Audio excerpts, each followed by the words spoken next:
So, to continue as to what exactly it is that makes a child vulnerable, we will now look at how the vulnerability which is inherent in the child is, in one sense, just like the vulnerability that all humans possess, but is far more acute in a child. And this fact that a child is more vulnerable is primarily because of the physical weakness of the child, the dependence that a child has upon adults to take care of it, its mental development, and its emotional and intellectual vulnerability. But there is also, in addition to these, which are inherent identity based vulnerabilities of the individual, there are also the structures within which the child is placed, which make a child vulnerable. And these include, of course, primarily the family, in whichever form it may be. So, whether it's a nuclear family, it's an extended family, it's a joint family, whether there is no family at all of these are facts which make a child vulnerable. There is also the child's reliance on social systems, which may or may not prioritize the needs of the child.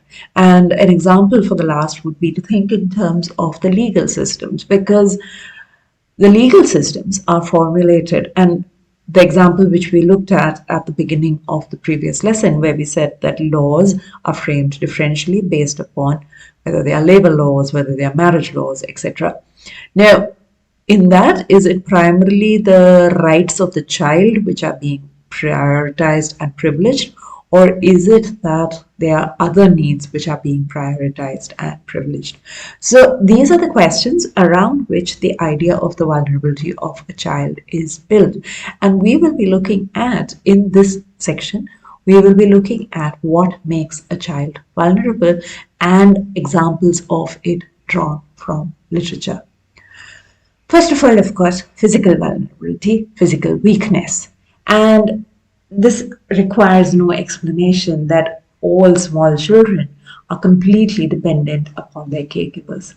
Now, far more so than animal children are, right? Human children, especially infants, are completely dependent upon their parents, primarily their mother usually, but let us go with parents for the time being. And what happens to them if their caregivers are negligent or neglectful of their children? And examples for this proliferate across literature. So there is Shuggy Ben in Douglas Stewart's novel of the same name, who is a recent example amongst a long list of young children who has a parent who cannot perform their parental role. Now, an early example of this in Victorian times would be Silas Marner, written by George Eliot, where you have a little child called Eppie. Eppie has golden curls and is a delight and so on and so forth, but she's also a small child, less than two, she's a toddler. And she nearly dies when her mother falls into a ravine, into a quarry. And she's, of course, the mother is, of course, under the influence of both opium as well as alcohol. She's completely addicted to both. The child, because she is able to toddles into the home of the titular character, Silas Marner. But Epi demonstrates the vulnerability of a child whose parent is unable to look after it. Now, Shugiban's mother is likewise so. She's a woman who is also alcoholic, who in her alcoholic hazes can do extremely cruel things to her children, and where the role of caregiver and the recipient of care, which should be the child, is inverted. Shugiban, who is a small child, will be the caregiver to his mother, who is unable to care for him. There is, of course, when we speak about physical weakness, there is also the fact that when it intersects with systems such as slavery and colonialism, and then you have the fiction of slavery and colonialism, fiction which is inflected very strongly with race, such as Toni Morrison's text, then you read about children who cannot survive because the systems within which they are placed are not conducive to life.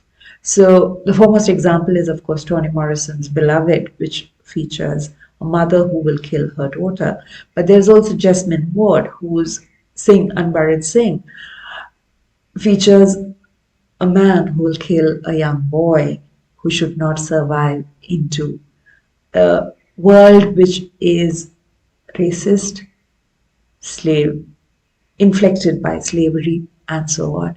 So texts such as these show you physical weaknesses of the child who can be killed easily by an adult, or who is rendered vulnerable because of their youth, their childhood, right? The very fact that Epi is a small child, she can be hurt, she can be harmed, she could have died. The fact that Shugiban, because he is small and because he is different, he can be victimized both by his mother, by his family, some members, random members of his family, and of course by the outside world. Now, because of the complete dependence of small children on their caregivers, when their caregivers are negligent, neglectful, like Shugiban's mother or Epi's mother in the early George Eliot Salis manner, we look at one version of this. But there is also the fact that their physical weakness makes it also easier to kill them. Now, Toni Morrison's Beloved or Jesmyn Ward's Sing Unburied Sing work because it is not that the parents or the adult figures, the caregiver figures are neglectful. It is because they care so greatly that they eliminate their children, because they would rather not have them brought up in a system which is so inimical to their lives. So actually both work, isn't it? Then of course there is the fact that all small children, when they are small, have a very limited understanding of the world around them. And this is primarily, of course, because they are children and they do not have a wider knowledge or understanding of the world and its many features and the ways in which people can present one face and actually be something else. Again, I will revert to Victorian fiction at this point and speak about Charles Dickens's Oliver Twist, because it's one of those very commonly read novels, and it features the eponymous character Oliver, who, when he is in an orphanage, a boys' home, you have all sizes of boys. So there are the big boys and then there are the little ones like Oliver Twist. The older boys tell, and they of course have very little food. There is like extremely limited quantity of food which is rationed out to them, and everybody is hungry perpetually. However, what happens is that because everybody is hungry perpetually, the older boys tell the younger boys, including Oliver Twist, that if they cannot get more food, then the older boys will have to start eating the younger boys. Now, anybody who knows the world will understand that this is obviously not on. This is not going to happen. But Oliver, because he doesn't understand the world, because he's so small, he's so young, he then believes them. And as a result, he is catapulted into a position where he has to ask the warden, the cook, for more food. Right. So he asks for more food, and of course he gets into a whole lot of trouble. There are other examples within the book as well, and one of the most prominent is the fact that when he runs away and he goes to London, he falls in with a bunch of young boys who are all of them pickpockets and thieves. Now, they are organized as a small crime ring by somebody called Fagin. He is also taken to Fagin. He's given food, a place to sleep, etc.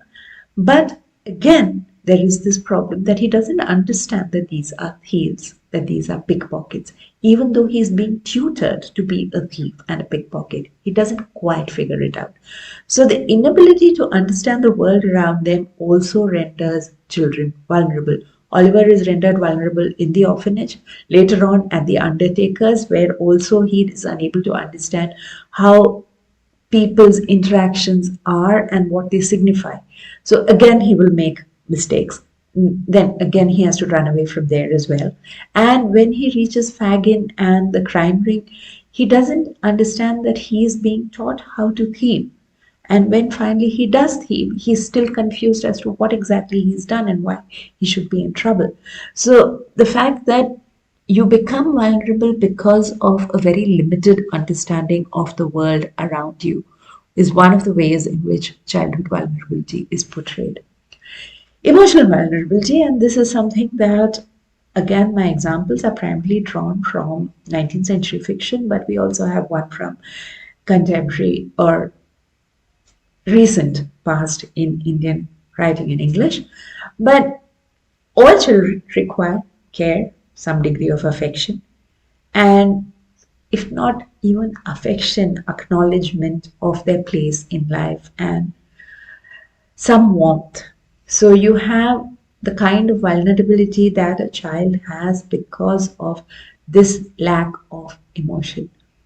Examples would, manifold examples would include Jane Eyre, who at her aunt's house is dependent upon the maid Bessie for a kind word because her aunt and her cousins detest her and they are cruel to her. I mean, her boy cousin John Reed, he throws books at her.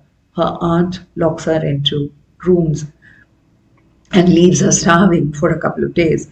So, what you see is how children are rendered vulnerable because of the fact that they do not have affection, love, care, and that is in terms of the emotion and not just in terms of the physical. At Lowood School, and this is one of those examples which is again very famous in literature, where she's sent to a school for orphans and the unwanted, and the owner and the principal, shall we say, of the, not exactly the principal, the owner of the school, Mr. Brocklehurst, designates her a liar. At that point, she becomes distraught because she believes that all the other people in the school will believe her to be a liar and ungrateful. Now, emotional vulnerability for a child, and you can see this, like I said, you can see it across examples. Mill on the Floss, where Maggie Tulliver is emotionally vulnerable, Wuthering Heights, where Heathcliff, Catherine, later on Hareton, all of them are vulnerable.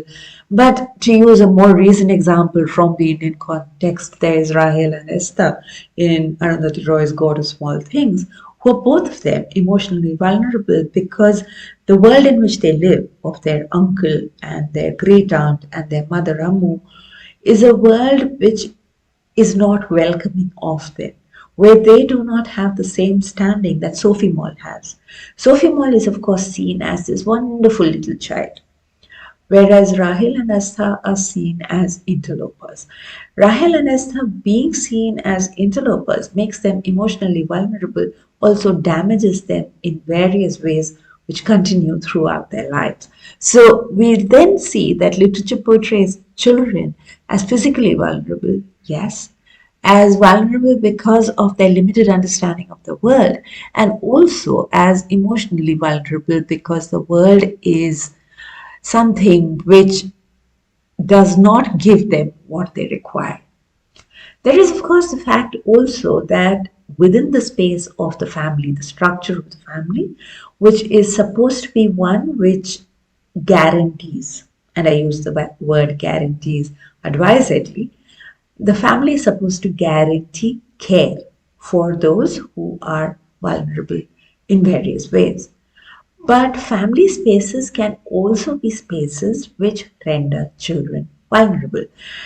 Now, again, my examples are drawn from a range of literary texts. So you have Toni Morrison's Bluest Eye, wherein the child is eventually raped by her father. You have Pratik Thomas and Rajiv Hybe's Hush, which is a graphic novel, a wordless graphic novel, wherein the child suffers sexual abuse within the confines of the family. And you have Tara Westover's Educated, which is a memoir, comparatively recent, wherein she is shown as somebody who suffers a variety of abuse, not sexual, but physical abuse and other forms of abuse within family spaces because the parents and the adults in the family actively work to damage and render her life precarious and at risk. Now, those are situations of abuse and neglect within the family, but sometimes it is not necessary to be abused for a child to be rendered vulnerable within a family. And this, of course, shows in spaces wherein some children are prioritized and privileged as opposed to others. My example this time is from an Agatha Christie Crooked House, where two of the children are seen as golden children. They're beautiful, they are intelligent, they are well behaved. Whereas the third child, the youngest child, is seen as an ugly little goblin. And as a result, the mother refers to her as a goblin and treats her not too badly. But the constant comparison between the beauty of the others and the goblin like nature of this youngest renders her vulnerable in ways which, of course, then also make her into a little monster. They call her a monster, she turns into a monster. But parental prejudices against one child and for another can render both children vulnerable as well. There is, of course, the fact that within the family, when there is parental infirmity or illness, then the child is the one who suffers. And the example is from Jerry Pinto's M and the Big Home, which has a mother who is mentally challenged, mentally ill at the center. She is, in many ways, what holds the family together, but she is also what renders the two children vulnerable within the text.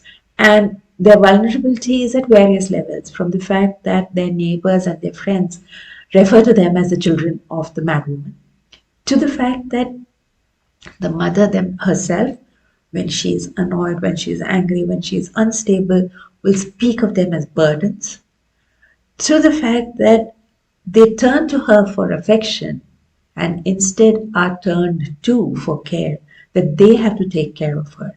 And then, of course, there is also the terrible fact that she chooses to try and commit suicide, and they are the ones who find her time after time.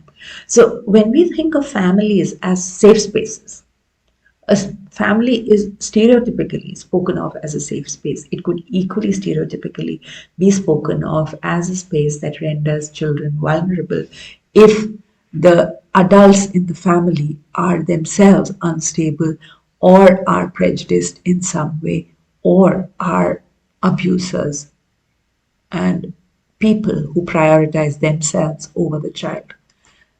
Now, in addition to these modes of vulnerability located within the family, we might also like to think of the fact that vulnerability is highlighted within a family in terms of finances as well as social instability. Now, if a family doesn't have a place in the world in which they live, then there is social instability. And the example, though I have given other examples over here, one example which might be familiar is again to think in terms of Rahel and Esther and Amu, who are a family, parent, two children. But because the world in which they live, IMM in Kerala, is a world which is severely patriarchal, their family is seen as socially unstable. There is no father over here. There is, of course, the fact of financial instability, and most poignantly seen in Jude the Obscure, where you have Jude's son, who is referred to as Little Father Time. He then kills his siblings and himself and leaves a note which says, "Done because we are too many." Because the fact that they had so many children renders Jude and Sue unfit as tenants. Most people are not willing to rent a place to them. They don't have the money. Even if they have the money, they are not seen as a stable family because one, there is no marriage. Two, they are too many. And so as a result, the little child, Little Father Time, he kills his siblings and himself. There are also other examples. So in Shashi Deshpande's Small Remedies, you have the singer Savitribai Indurekar. Her child finds herself not having a place in the world because she's unsure of her parentage, as in her father, and she's unhappy with where she is. And of course, her mother is more fixated upon her career rather than upon her child. There is also this, that if a family is not seen as accountable, then they can do whatever they like with their children. The example I have is from Wuthering Heights, where Heathcliff is able to treat his son Hareton as almost as an animal. He doesn't give him an education, he just leaves him to his own devices. And there is neither affection nor warmth nor civility in their household. And because there is no social structure, or there is no structure in their society which makes the father answerable, the child grows up like an animal. There's also the fact that if strong patriarchal powers can render small children vulnerable, and you see this in Shakespeare's Winter's Tale, where you have a little girl, Perdita. As a baby, she is abandoned because the father believes that his wife was unfaithful to him, and as a result, he wants her to be killed. But because nobody is willing to actually kill her, they abandon her on a seashore. So vulnerability can come about in various ways. However, within the systems and the structures of society which are meant to keep a child not vulnerable, the texts in literature demonstrate that vulnerability, however, will continue. There is also the fact of now moving to another system. If you think of the family as one structure, then the educational system would be another structure, right? And it would be another system, and within that, the school as a structure. Now, schools which are seen as places which nurture children and which help them to grow up in ways that render them model citizens within society. However, if you were to have a school which prioritized discipline or which prioritized its ideology over the interests of the child, then what would happen to the child? And we will look at this in terms of a couple of schools and a couple of institutions in literature. At this point in time, we might like to think about, first of all, Dickens's schools, and he has a multitude of them, but also in terms of other schools, such as that in The Prime of Miss Jean Brodie by Muriel Spark, or Stephen King's Carrie, far more recent in time, and Laurie Halse Anderson's Speak. Now, Dickens's Hard Times has a school which is built upon certain ideology. The children are not supposed to have a good time, instead supposed to learn facts. Dotheboys Hall in Nicholas Nickleby, and we'll read an excerpt from that in a short while, would be another example, as would Lowood School in Jane Eyre. Now, Lowood School, quick example, is built upon the notion of charity, and a charity which will make of the young girls who are admitted into that school people who will be good servants and good governesses, nothing more than that. So the ideology matters more than the children. There are also, of course, schools in which children are at the mercy of either their teachers or their other children in the school. And examples would be Muriel Spark's Prime of Miss Jean Brodie, where Miss Jean Brodie has a small clique of students whom she indoctrinates after a fashion. She gets them to do what she wants. As a result, several of them find that they don't quite understand life. Stephen King's Carrie, with bullying at the center, and Laurie Halse Anderson's young adult novel Speak, which is about sexual assault within the context of a school relationship. So the school, which is, like I began, meant to nurture children, educate them, bring them up in ways which make them into good citizens, can also be places of great evil. And we can see from this example from Nicholas Nickleby by Charles Dickens, where he begins, he could not but observe, and this is Nicholas Nickleby, he's just been sent to the school as a tutor, and he says, the text says, he could not but observe how silent and sad the boys all seemed to be. There was none of the noise and clamour of the schoolroom, none of its boisterous play or hearty mirth. Now that, of course, also presupposes that schools are places where people are having fun while they are learning. Then you look at this description. The children sat crouching and shivering together. They seemed to lack the spirit to move about. The only pupil who evinced the slightest tendency towards locomotion or playfulness was Master Squeers. Master Squeers is the child of the schoolmaster and his wife. As his chief amusement was to tread upon the other boys' toes in his new boots, his flow of spirits was rather disagreeable than otherwise.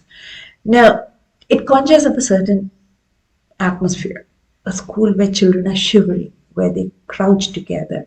They don't even have the courage to move about. But there's one child who's moving about, who's doing his stuff. And what is he doing? He's stamping upon the other boy's toes in his new boots. And even the detail of the new boots adds something, because a child who is stamping on other people's toes has new boots, whereas all the others are shivering, crouched together. There is no noise, no clamor, and the boys are all silent and sad. So you have bullying over here. You have the fact of an oppressive schoolroom being highlighted over here.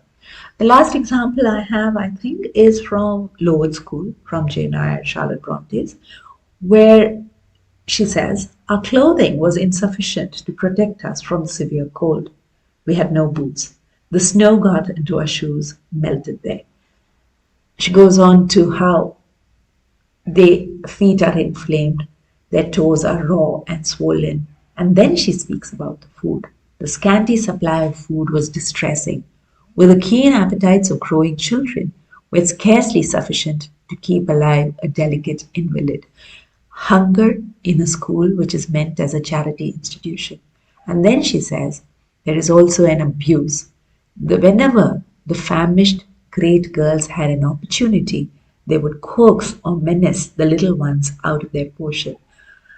Now, the fact of bullying and the fact that these are children who are hungry, who are cold, there are no comforts in the school. They're also bullied by their fellow students. It speaks about a vulnerability that children inflict upon each other. And it is something that we will look at also in the context of how children render each other vulnerable.